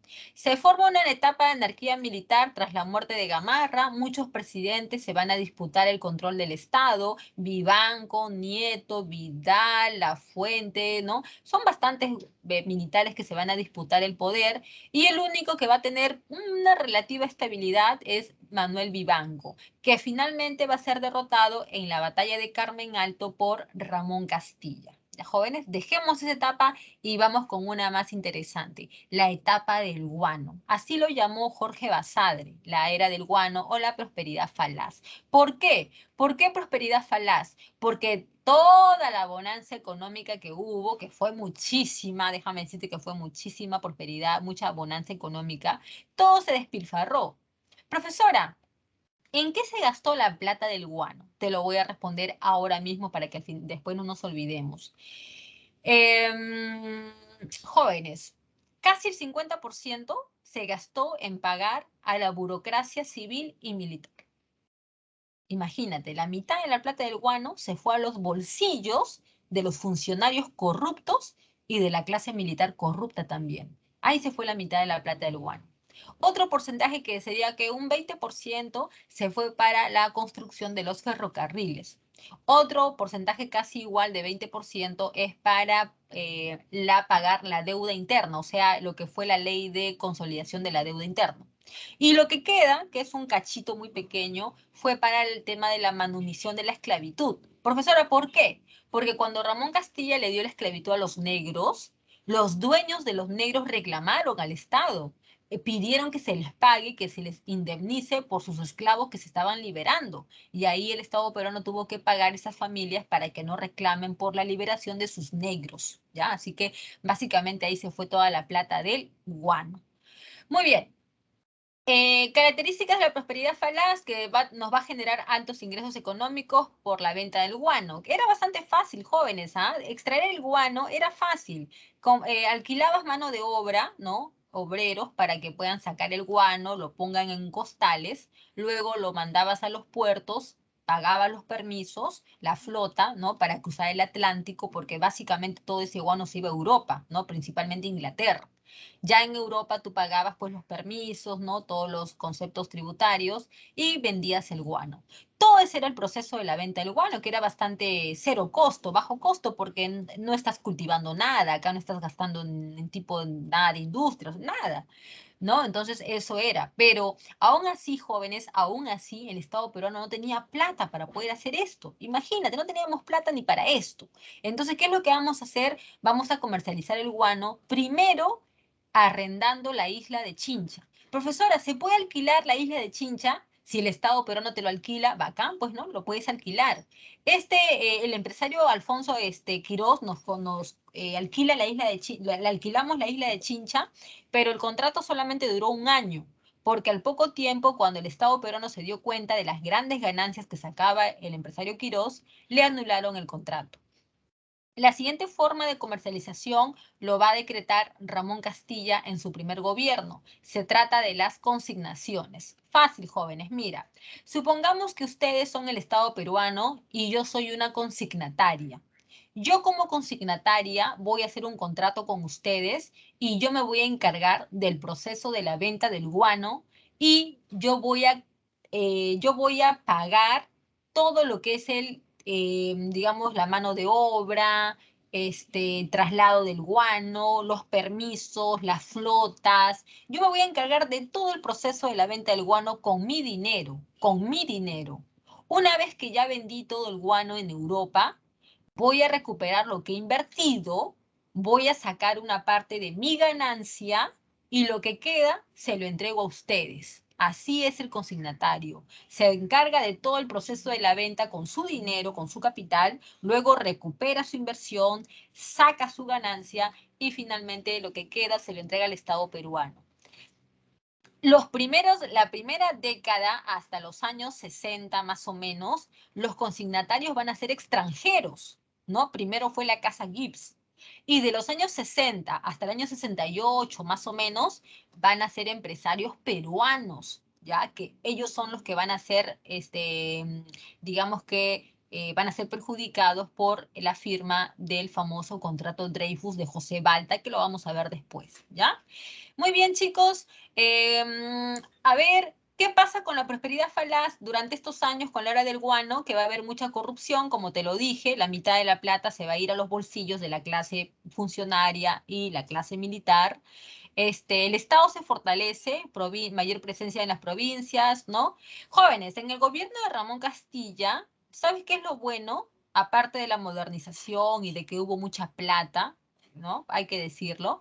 Lo bueno es que Ramón Castilla era un presidente bastante autoritario, o sea, era recontra conservadora. Ramón Castilla era bastante conservador y su gobierno fue bastante, bueno, bastante no, pero sí fue estable. En su gobierno de Ramón Castilla, tú no vas a ver guerras civiles, golpe de Estado, o sea, tú no vas a ver nada de eso, porque Ramón Castilla no lo va a permitir. Así que algo bueno de su gobierno es que el Estado se va a fortalecer, se va a, digamos que, estabilizar y que el Estado va a llegar a todo el Perú por primera vez. O sea que no es como los gobiernos pues de Gamarra, el gobierno de los demás presidentes, ¿no? Donde básicamente tú veías que todo es Lima, así como ahora, ¿no? Que todo es Lima, Lima, Lima, todos los beneficios es para Lima, las universidades más importantes en Lima, ¿no? Pero en el gobierno de Ramón Castilla, un poco que el Estado llega a todo el Perú, ¿no? A las provincias por la plata que había durante esos años.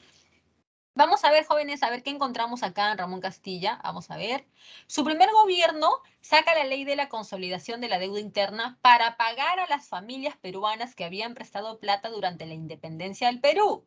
Ramón Castilla hizo sus cálculos, porque para eso, jóvenes, para eso, acá en el gobierno de Ramón Castilla, se va a dar el primer presupuesto nacional del Perú, ¿ya? Y en ese presupuesto, entre algunas cosas, Ramón Castilla va a sacar su cuenta acerca de cuánto dinero se tiene que pagar para la deuda interna. Y más o menos se dice que eran unos 7 millones de pesos, a lo que Ramón Castilla en su primer gobierno pagó 5 millones. Eso significa que al siguiente gobierno solamente faltaba terminar de pagar 2 millones más y con eso se terminaba de cancelar la deuda. ¿Ya? Así que atención con ese dato. Se da el sistema de consignación, los primeros consignatarios van a ser los Gibbs y a partir de los años 60 van a ser los peruanos. ¿Ya? Te lo vuelvo a repetir para que ese dato quede bastante claro. Hay inmigración asiática, principalmente china, a lo que acá en el Perú se les llama coolies, que supuestamente iban a venir a trabajar en las haciendas de la costa norte, porque recuerda que jóvenes, históricamente, los valles más productivos siempre han estado en el norte del Perú y eso es hasta el día de hoy. Tu profesora, pero no se supone que la sierra, ¿no? En la selva hay un montón de territorio, profesora. En la selva hay un montón de territorio, pero que no sirve para cultivar. Y en la sierra también hay, pero no hay apoyo, pues jóvenes, no hay apoyo económico del Estado. Mientras acá en la costa, sobre todo en la parte norte, ahí están las principales pues tierras de cultivo que alimentan a todo el país, ¿ya? Así que históricamente eso es así. Y estos chinos que iban a venir era para el trabajo en la costa, pero no fue así en la práctica, porque a mucha de esa gente se le trajo con contratos mentirosos. Bueno, porque esa gente venía con contratos, ¿ah? Venía con contratos, pero no se les llevó a las haciendas, sino que se los mandaron para las islas de Chincha a sacar guano. Y con, digamos, con condiciones laborales bastante terribles, ¿ya? Hay obras como la llegada del primer ferrocarril que lo van a llamar la Callao, ¿ya? Este ferrocarril que es el primero en llegar a Sudamérica es la famosa Callao. Se compran barcos a vapor como el Rimac y hay un reglamento en la educación, ¿no? Un reglamento de instrucción pública que no lo vamos a detallar, jóvenes, porque como ese reglamento van a haber varios más, donde básicamente un poco que se cambia, ¿no? La política acerca de quién va a controlar la educación, ¿no? O van a ser los municipios o es el Estado. Entonces, un poco que en los reglamentos se habla acerca de eso, ¿no? En qué nivel va a estar, digamos, la toma de decisiones, ¿no?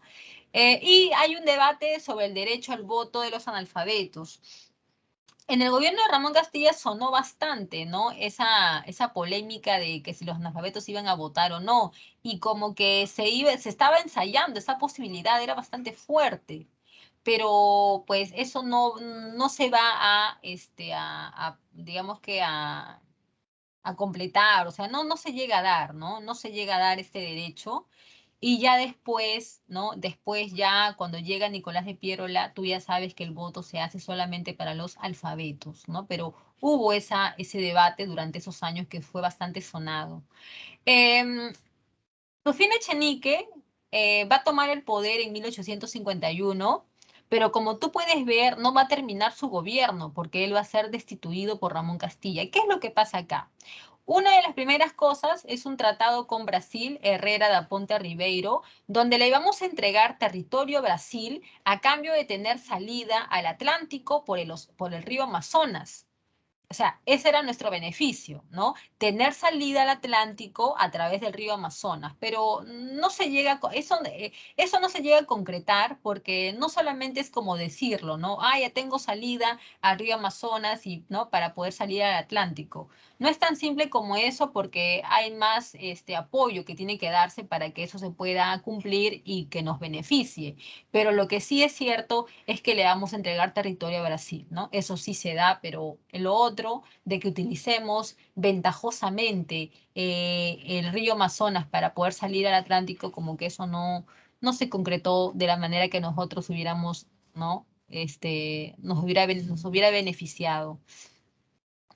Hay población alemana que llega a la selva central, a la zona de Oxapampa, la zona de Jauja, Posuso, Pichanaki, ¿no? Son colonias alemanas que se van a establecer allí, porque recuerda que en esos años, Europa había crecido mucho poblacionalmente y se dio la gran migración europea, ¿no? Principalmente acá a América, y el Perú también recibió parte de esa población.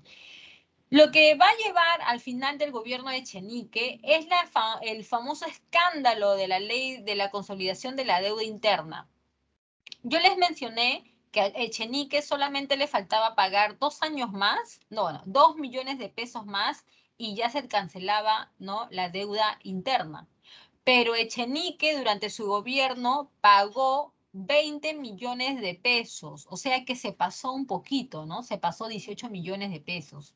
Entonces, eso fue un escándalo tan grande de corrupción, tan grande, más o menos como para que lo compares, como los escándalos de Alan García o los escándalos de Fujimori o algo de eso, ¿no?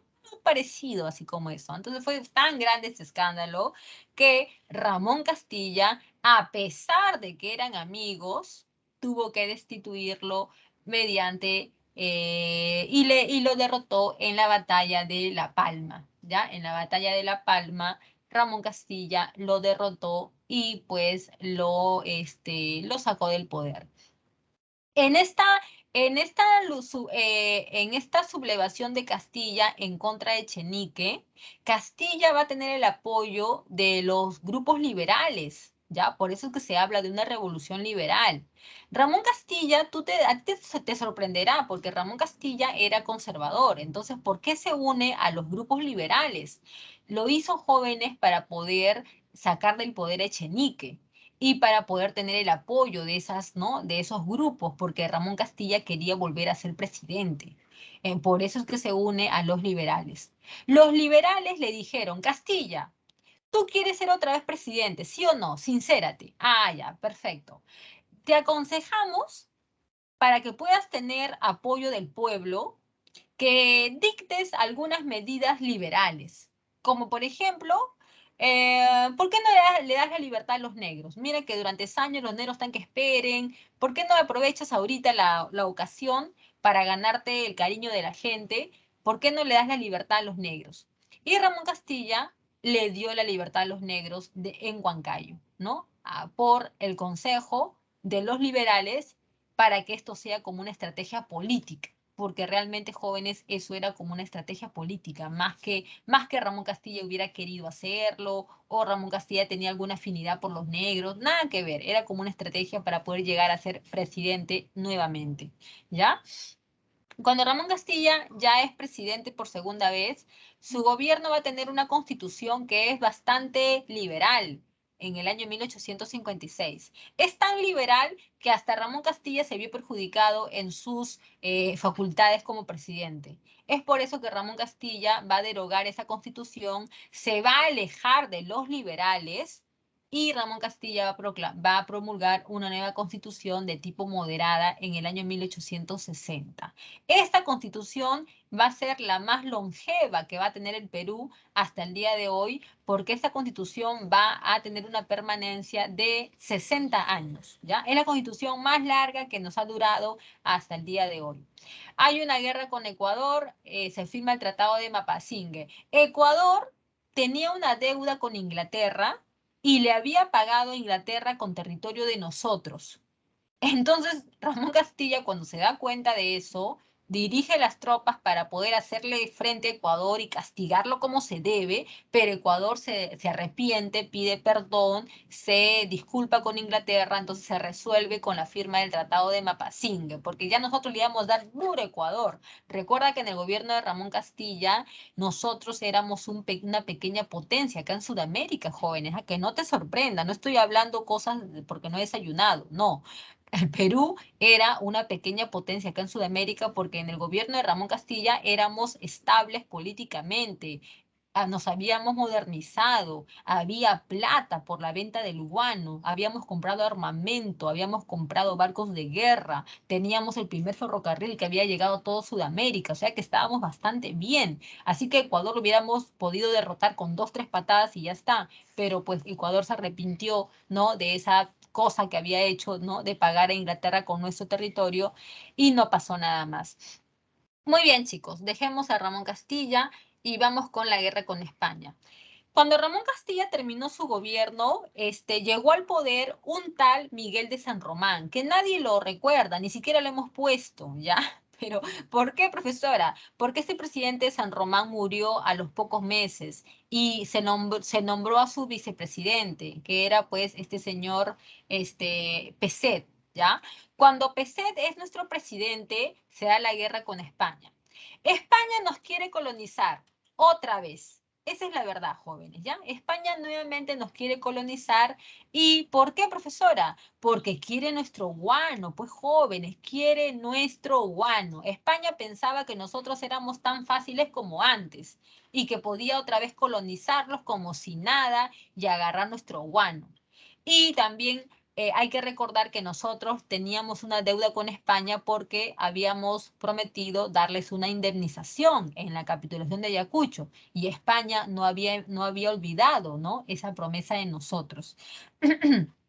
Antes de que se dé la guerra con España, al Perú llegó una misión científica, pero de científica no tenía nada, jóvenes, porque se supone que era para que estudie nuestra botánica, nuestra zoología, ¿no?, nuestra riqueza peruana, pero esa misión científica vino acompañada con barcos de guerra. Entonces, eso un poquito que llamó la atención, pero como en ese momento todo estaba tranquilo, pues no se sospechó nada. Ahora, ¿qué pasó que desencadenó toda esta situación? En el norte del Perú, en la hacienda de Talambo, va a haber una pelea entre trabajadores que va a terminar con la muerte de un trabajador español. España va a pedir, digamos que explicación por la muerte de este trabajador y nosotros como que vamos a responder, claro que sí, pero a veces no sé si fue, digamos, la comunicación lo que falló o que España buscó pues simplemente un pretexto, pero no hubo un claro entendimiento por la muerte de este trabajador. O sea, España no se quedó contenta con la explicación que se le dio y España quiso enviar a un representante para que venga al Perú y digamos que analice, para que investigue, ¿no?, qué había pasado con ese trabajador. Ese representante que España envió vino con un título colonial, comisario regio. Entonces nosotros los peruanos, escucha con atención, nosotros los peruanos no podíamos permitir el ingreso al Perú de una persona que viene con un título de la era colonial, o sea, comisario regio era un funcionario que se utilizaba en la etapa colonial del Perú. Entonces nosotros no podíamos permitir que ese señor venga con ese título, pues a recordarnos nuestro pasado colonialista. Es por eso que el Perú no le permitió el ingreso a ese representante y España ya con eso se terminó de molestar. España se ofendió, dijo no nos dan explicaciones, rechazan a nuestro representante. Entonces España ya con eso nos tomó nuestras islas de Chincha. España toma, captura, secuestra nuestras islas de Chincha y nos amenaza.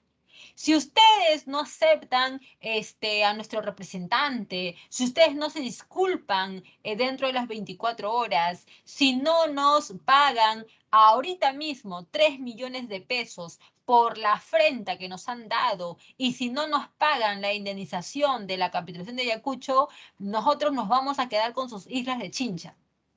Jóvenes, el presidente Peset aceptó todas las pretensiones de España y firmó el Tratado Vivanco-Pareja, donde el Perú se comprometió a pagar la indemnización, a darle 3 millones de pesos por la situación de la muerte del trabajador, a recibir a su representante, a unas disculpas, a un saludo de banderas, a un acto protocolar. O sea, Perú se comprometió a todo lo que España pedía por capricho. Se firmó el Tratado Vivanco-Pareja y el pueblo peruano se levantó en contra del presidente Peset.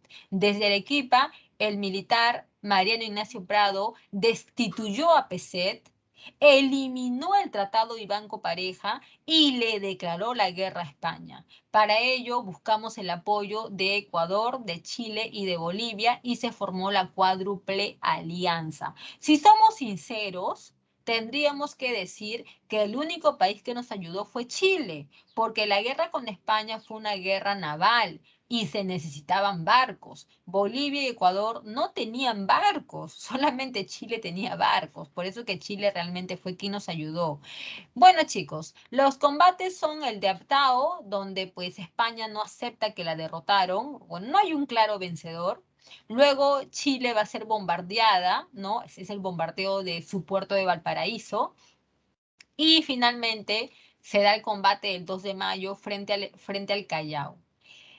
España fue derrotada, jóvenes. España fue derrotada, aunque tú busques en los libros y España no acepta que fue derrotada, ¿no? España no lo quiere aceptar, pero pues la derrotamos, ¿no? La derrotamos y España se retiró del Perú y nos firmó nuestra independencia. Así que ya con esto nuestra independencia se termina de legalizar totalmente con la firma de España. Y pues jóvenes, quien va a quedar en el poder es Mariano Ignacio Prado. Su gobierno va a caer rápidamente en el descontento de la gente porque la guerra con España nos dejó en deudas, o sea, nos dejó económicamente mal. Incluso Chile nos cobró, ¿ah? Chile nos dijo, peruanos, páguennos porque en la vida nada es gratis, mira, nos han bombardeado nuestro puerto, así que páguennos. Le pagamos a Chile, entonces no había plata y el presidente Prado comenzó a cobrar, a aumentar los impuestos. Entonces la gente comienza a rechazarlo, la gente comienza a levantarse en contra del presidente Prado. Entonces todo eso de ahí, jóvenes, genera que el presidente Prado tenga bastante oposición y termine renunciando al cargo, ¿no? Prado sale de la presidencia y se elige como nuevo presidente a José Balta. ¿Qué ocurre con Balta? Los consignatarios peruanos no cumplían a tiempo con pagar, ¿no? El dinero de la venta del guano. O sea que se atrasaban mucho pagando y el Perú necesitaba la plata a tiempo porque recuerda que no teníamos dinero y necesitábamos la plata del guano muy puntualmente. Pero los consignatarios peruanos se atrasaban y se atrasaban y ahorita no tengo tiempo para explicarte por qué, pero siempre se atrasaban y cometían actos irregulares. Es por eso que el presidente Balta va a quitarles la consignación y va a firmar el contrato Dreyfus. ¿En qué consiste? Le entregamos todo el guano a la casa Dreyfus a cambio de que nos paguen nuestra deuda externa. Así que ese fue el contrato que hicimos con los Dreyfus y a partir de ese momento el Perú pudo volver a tener crédito porque la casa Dreyfus nos comenzó a pagar nuestra deuda, así que eso nos daba nuevamente crédito para sacar más préstamos. El presidente Balta se hizo 3 grandes préstamos para utilizarlos en la construcción de ferrocarriles, principalmente ferrocarriles, porque en el gobierno de Balta también hay otras obras como pues derrumbamiento de las murallas de Lima, el Hospital 2 de Mayo, el Puente Balta, ¿no? Entre otros más, ¿no? Entonces, pero principalmente la plata, los 3 préstamos que se hizo fueron para los ferrocarriles. Los ferrocarriles eran una idea bastante buena, ¿no? Modernización que ayuda en el transporte de las materias primas, principalmente de las zonas mineras ¿no? a los puertos. Todo era muy bueno. Lo malo es que los ferrocarriles no terminaron de construirse y casi todos se quedaron a la mitad y inclusive nos estafaron con los ferrocarriles porque el concesionario que contratamos era pues Henry May. Y este señor Henry May era un estafador internacional. En Estados Unidos lo estaban buscando por estafa y nosotros no lo sabíamos. Entonces este Henry May nos estafó porque sobrevaloró los precios y lo peor de todo es que los ferrocarriles no se terminaron de construir. En pocas palabras, el dinero que nos prestamos se perdió porque todo se fue al agua y no nos trajo beneficios ni ganancias. Los consignatarios que se quedaron en nada, ¿no? Porque pues ya les quitaron el guano, fueron a reclamar, hicieron patatús, ¿no? Porque se quedaron así pues sin el guano. Y después de tanto reclamar, los ex consignatarios decidieron fundar su propio partido político para defender sus intereses económicos. Y ese partido político va a ser el Partido Civil, fundado en 1871 por Manuel Pardo y Lavalle. ¿Te das cuenta, jóvenes, lo sucio que suena lo que acabamos de decir? Que un partido político fue fundado solamente para proteger los intereses económicos de cierto grupo de gente.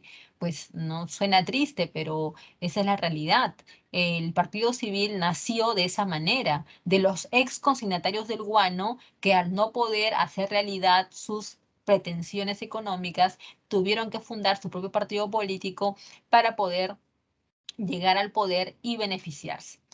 Ganaron las elecciones, ¿ah? Para el año 1872 ganaron las elecciones y es la primera vez que el Partido Civil, mejor dicho, es la primera vez que teníamos un partido político y en menos de un año lograron ganar las elecciones. Los hermanos Gutiérrez eran unos sargentos, ¿no? Eran unos militares que no sé qué pensaron, o sea, probablemente habrán pensado que se iban a perjudicar porque los civiles al llegar al poder le iban a quitar sus privilegios, sus ventajas, ¿no? Entonces, los hermanos Gutiérrez, que no aceptaron el triunfo del Partido Civil, secuestraron al presidente Balta y lo mataron, ¿no? Entonces el pueblo peruano, enardecido por la muerte del presidente Balta, van a capturar a estos hermanos Gutiérrez y los van a linchar hasta matarlos, ya jóvenes, hasta matarlos. Solamente uno de los hermanos logró escapar. El primer civilismo, que es bastante corto, vamos a tener a estos dos primeros presidentes civiles, Lavalle y Mariano Ignacio Prado, a ver qué me están diciendo en el chat. Ajá. Sí, terminaron colgados. Qué feo, ¿no? Los lincharon y luego los colgaron. No me acuerdo quién de ellos fue el único que se salvó, porque eran 4 hermanos, pues Silvestre, Marcelino, Marceliano, y hay otro más que ya no lo recuerdo, pero eran 4 hermanos, ¿no? Esos jóvenes no es la única vez que ha pasado en la historia del Perú, ¿ah? También, por ejemplo, a ver qué dice por acá. Ajá, ya. Muy patriótico fue, pues, ¿no? Fue un hecho bastante patriótico. Recuerden, jóvenes, también que cuando Velasco y Bermúdez se van del poder, porque no olvides que Bermúdez, a ver qué más me dicen por acá. Ah, ya, Silvestre y Tomás. Muy bien. Cuando Bermúdez finalmente convoca al Congreso Constituyente y luego Bermúdez se va, convoca elecciones y gana la presidencia Belaúnde Terry por segunda vez, ¿no? Estamos hablando de los años 80. Cuando Belaúnde Terry volvió al poder, los militares que durante 12 años se habían beneficiado de pues, ventajas, privilegios, ¿no? Y muchas cosas, los militares se opusieron al triunfo de Belaúnde y comenzaron ahí a instigar, comenzaron ahí a... ¿No? ¿Por qué? Porque obviamente que al llegar un presidente civil como Belaúnde, que era pues arquitecto, los militares pues, ¿qué pensaban? ¿No? Que todos sus privilegios se les iban a quitar. Entonces, eso como te digo, no es lo de los hermanos Gutiérrez, no es la única vez. O sea, muchas veces en la historia pasa eso. Cuando llega un nuevo grupo a gobernar, la gente que ha estado en el poder siente ese temor de verse desplazada, ¿no? Entonces, esa es la realidad, ¿no? Domina el partido civil, es el primer partido político moderno del Perú, ¿no? Ya estamos hablando del siglo XIX. Digamos que los integrantes del partido civil son de la oligarquía nacional, son gente pudiente, ¿no? Eh, em, en esos años hay una crisis internacional por lo que fue la caída de la bolsa, ¿no? En el año 1873. Em, la situación no está buena para nadie. Y acá en el Perú tenemos problemas, aparte de esta situación internacional que es, ¿no? Que hay un receso, también está el problema de que la Casa Dreyfus ya no nos quiere pagar la deuda porque el guano internacionalmente cayó. O sea que el precio del guano cayó totalmente porque el salitre apareció como nuevo recurso con mayor demanda. Entonces, volvimos a tener el problema de la deuda, ¿no? Teníamos otra vez el tema de la deuda, no había dinero, inclusive el Perú había hecho pedido para comprar armamento, pero cuando estaba listo el pedido, el Perú tuvo que cancelarlo porque no había plata para terminar de cancelar esa compra de armamento. Entonces, esa reducción, ¿no? Del gasto público para comprar armamento nos va a perjudicar, porque ahí nada más nos agarra la guerra con Chile y nos agarra así de totalmente, digamos que cero preparados. Entonces, jóvenes, el gobierno de Manuel Pardo y Lavalle no va a ser bueno, no es un gobierno bueno ante la falta de dinero. Lavalle va a nacionalizar las salitreras de Tarapacá, pero eso no nos va a traer buenas consecuencias, jóvenes. Número uno, porque no se tuvo el éxito que se esperó, y número dos, porque en Tarapacá las empresas que habían eran de chilenos, pero con capitales ingleses. Entonces, si tú nacionalizas las salitreras que son de intereses ingleses, ¿no? De capitales ingleses, estás chocando con los ingleses directamente. Entonces, nacionalizar las salitreras, además de que económicamente no nos trajo el resultado que nosotros estábamos esperando, nos trajo problemas directamente con los ingleses que se vieron afectados por esta disposición que el Estado peruano tomó. Eh, Vamos a firmar el Tratado de Secreto Defensivo con Bolivia, el cual a la larga nos perjudica. Y bueno, tú dirás, profesora, ¿por qué firmamos el tratado secreto con Bolivia? ¿Cuál es el motivo de haberlo firmado, profesora? Porque no me cuadra, ¿no? Una decisión tan tonta. Chicos, durante esos años, Chile y Bolivia, bueno, no son esos años, o sea, desde mucho tiempo atrás, Bolivia y Chile tenían problemas fronterizos, que durante la guerra con España, Chile y Bolivia casi se iban a ir a una guerra, los dos, pero como hubo la guerra con España, ya como que la guerra entre ellos quedó a un lado. Pero los problemas fronterizos siempre estuvieron ahí presentes, ¿no? Ahora bien, llega un momento en que Chile, que es muy astuto y muy cochino para estas cosas, ¿ya? Los chilenos le dicen a Bolivia, Bolivia, ¿qué te parece si nos unimos y le quitamos territorio a Perú? Imagínate, ¿ah? De esa manera, Bolivia, tú me dejas de molestar con la parte que yo quiero para nosotros y a ti te damos, ¿no? Como recompensa, ¿no? Te damos parte de territorio peruano. Entonces Bolivia comienza a pensar en esa posibilidad de unirse a Chile para atacarnos a nosotros. Ahora, la otra posibilidad es que nosotros nos unamos a Bolivia y le hagamos lo mismo a Chile, ¿no? Nos unimos a Bolivia y le quitamos territorio a Chile. Entonces, el Perú está en esa disyuntiva. ¿Tú qué preferirías? Escucha bien. ¿Qué prefieres? ¿Que Chile y Bolivia se unan para hacerte la guerra a ti y quitarte territorio? ¿O preferirías unirte a Bolivia con la posibilidad de quitarle territorio a Chile? Yo creo que la opción B es la que tú preferirías, ¿sí o no? Ahí siquiera tienes una posibilidad de ganar. Pero si Bolivia y Chile se unen, no tienes posibilidad de ganar. Entonces, por ahí va el motivo de por qué nosotros firmamos ese tratado defensivo con Bolivia, al cual Argentina se pudo haber unido, pero en último momento ya no quiso por también problemas fronterizos que tenían con Bolivia.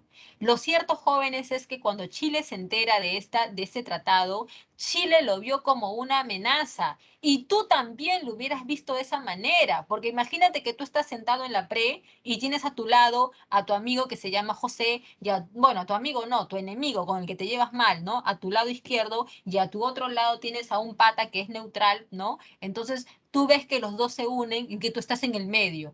Entonces tú dices, estos patas se están uniendo para mí dejarme sin vacantes, ¿sí o no? O sea, ¿cómo es? Entonces, acá imagínate la misma situación. Chile lo vio como una amenaza, como de frente, como una indirecta para ellos, ¿ya?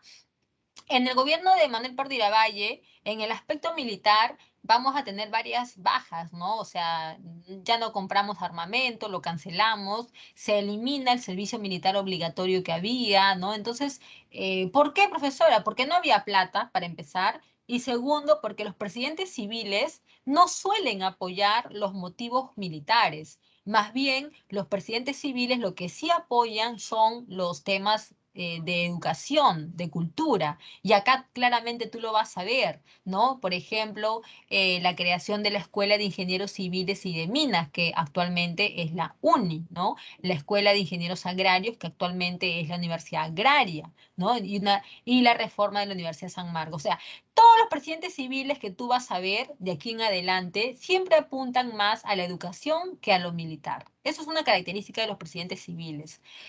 Luego de Lavalle tenemos a Prado, a Mariano Ignacio Prado nuevamente.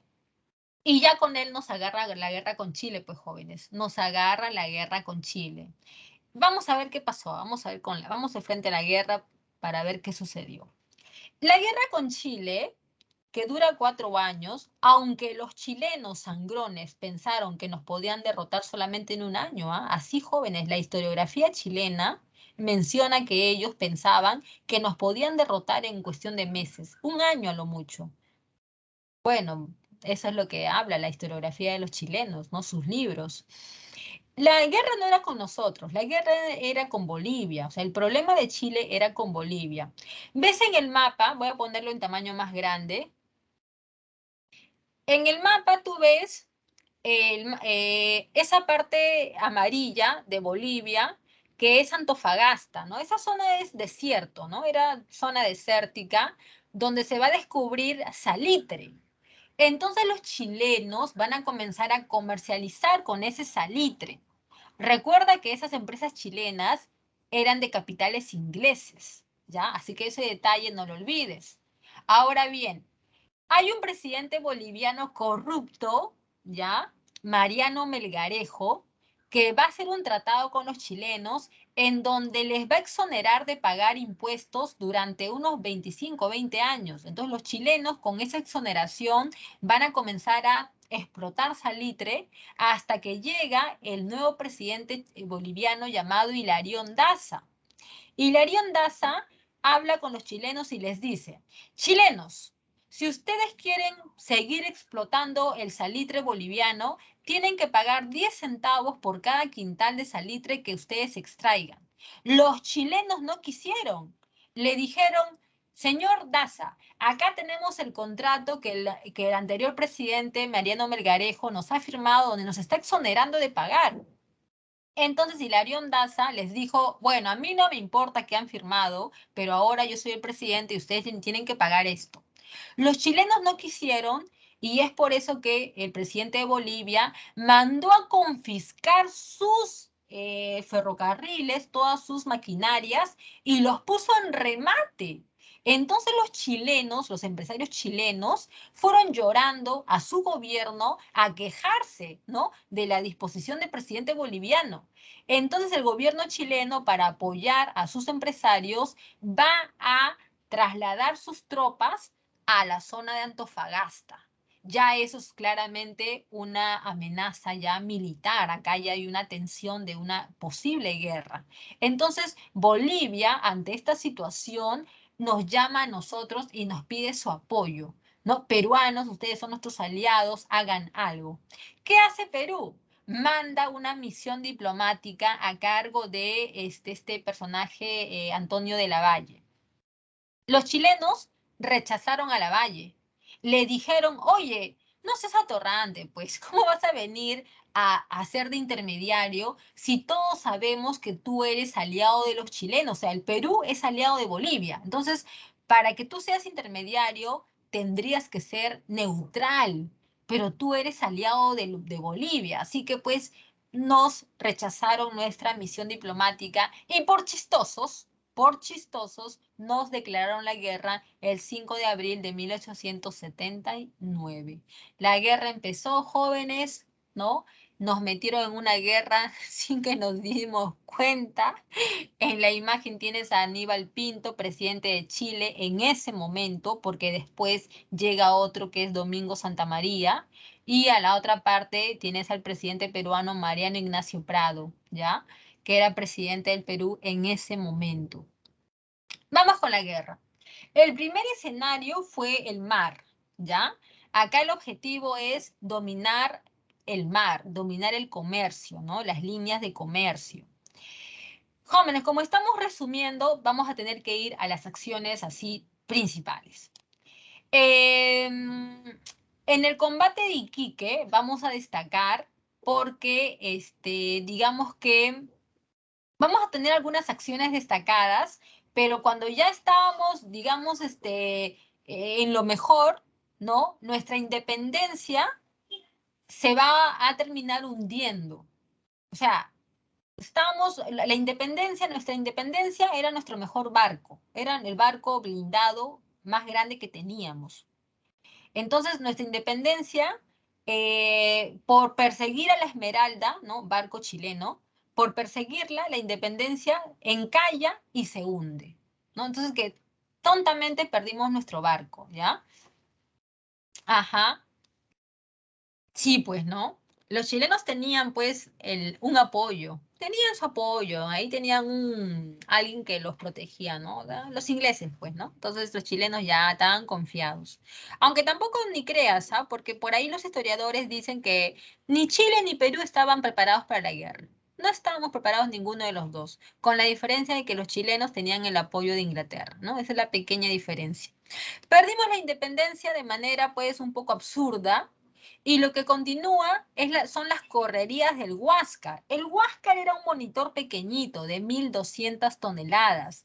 Comparado con el Cochrane y el Blanco Encalada, eran barcos de 3.500 toneladas, o sea, 3 veces más grandes que el Huáscar, blindados y además eran más modernos, ¿no? El Huáscar era de los años 60, mientras que el Cochrane y el Blanco Encalada eran de los años 70, o sea, nos llevaban 10 años de modernidad, eran barcos más fuertes. Pero nuestro Huáscar, que era pequeñito, así como pequeñito como tú lo ves, era más rápido y estaba monitoreado por Miguel Grau, que era pues muy experimentado.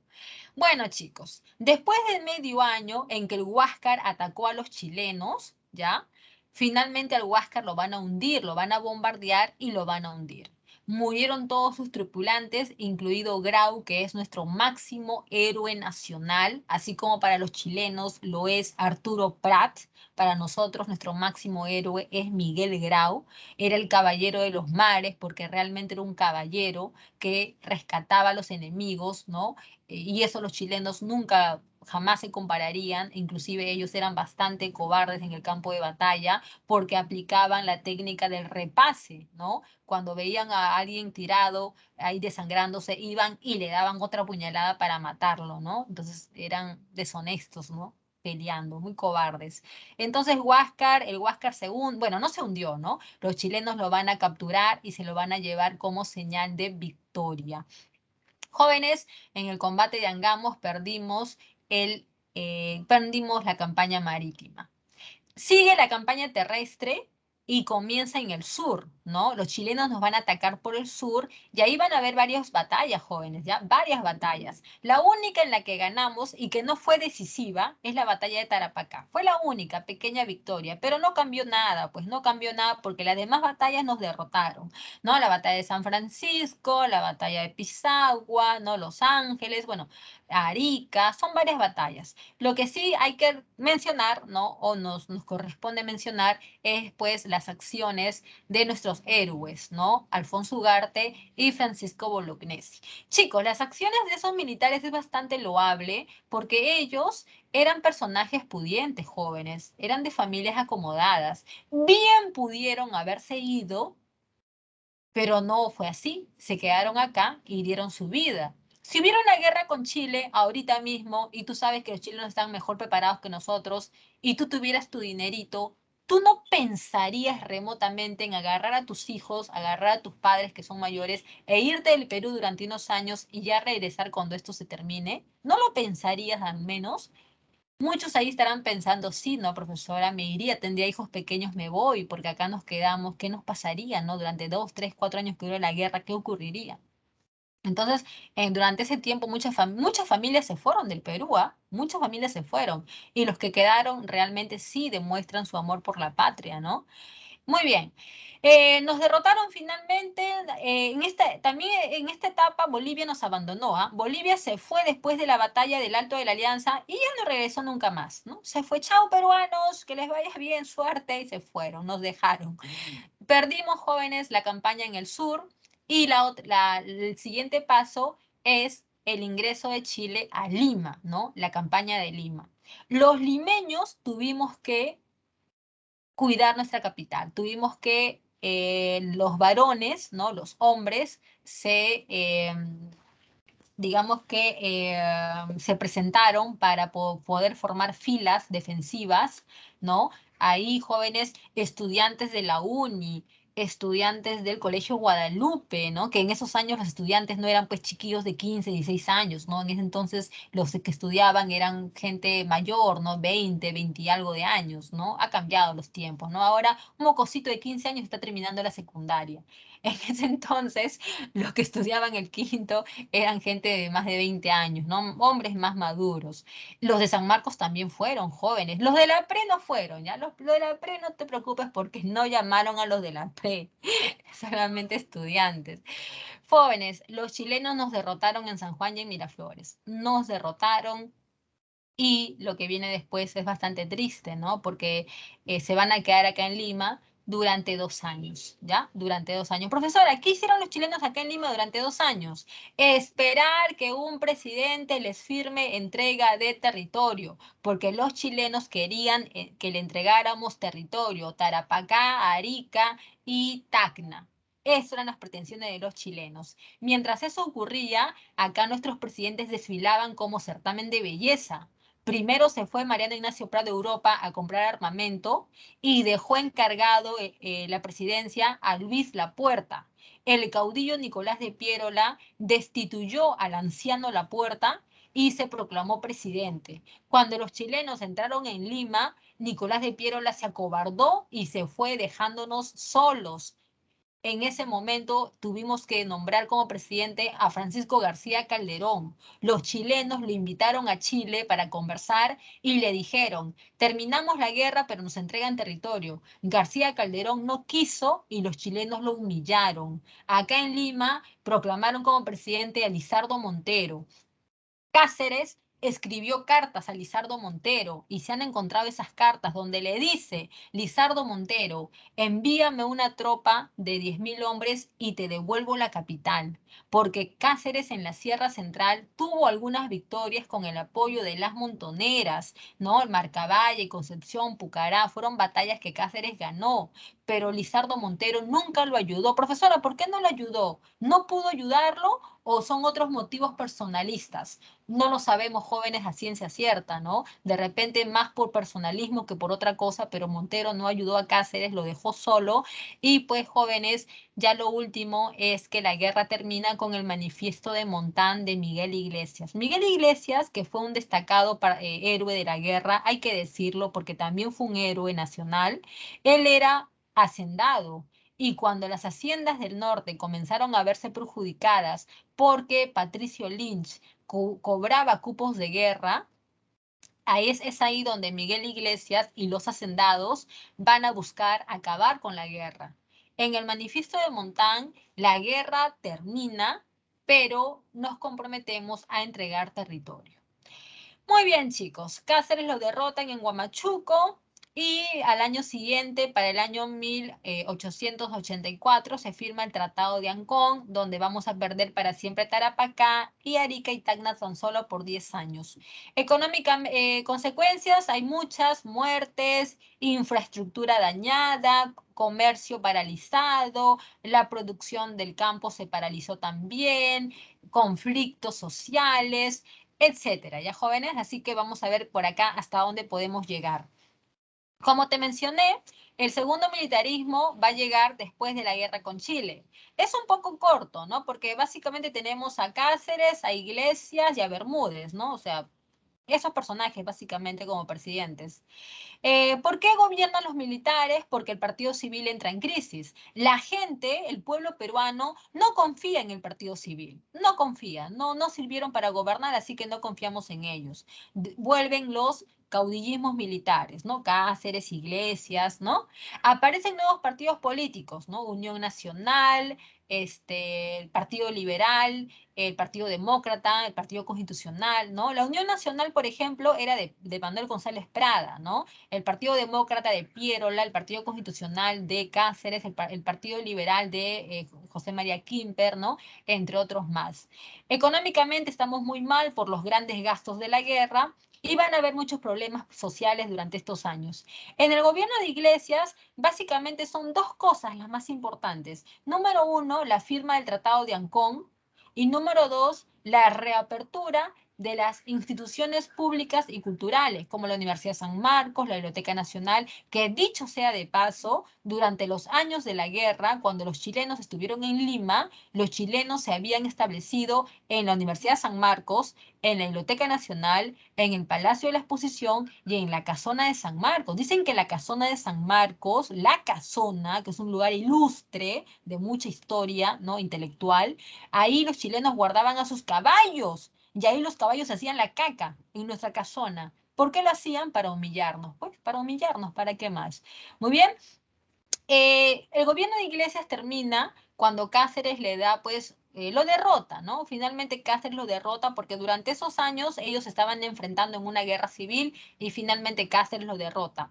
El gobierno de Cáceres no es nada bueno, nada bueno. Número uno, porque los montoneros, porque Cáceres no apoya a los montoneros, los traiciona, ¿no? Los traiciona después de que tú sabes bien que todo el prestigio que Cáceres va a tener es por el apoyo de los indígenas, pero cuando Cáceres es presidente nunca los apoya. Y número dos, porque Cáceres firma el contrato Grace, que va a ser muy criticado por todo el pueblo peruano, donde si bien es cierto nuestra deuda externa se va a ver cancelada, también es cierto que vamos a entregar todo lo que teníamos a los ingleses, ¿no? Ferrocarriles, guano, territorios, concesiones, permisos. Entonces, eso es muy criticado por el pueblo peruano del gobierno de Cáceres. ¿Ya, chicos? Luego de Cáceres, vamos a ver que Bermúdez gobierna, ¿no? Pero antes de terminar su gobierno muere, ¿ya? Muere Bermúdez, y eso hace que Cáceres quiera aprovechar la situación para volver al poder.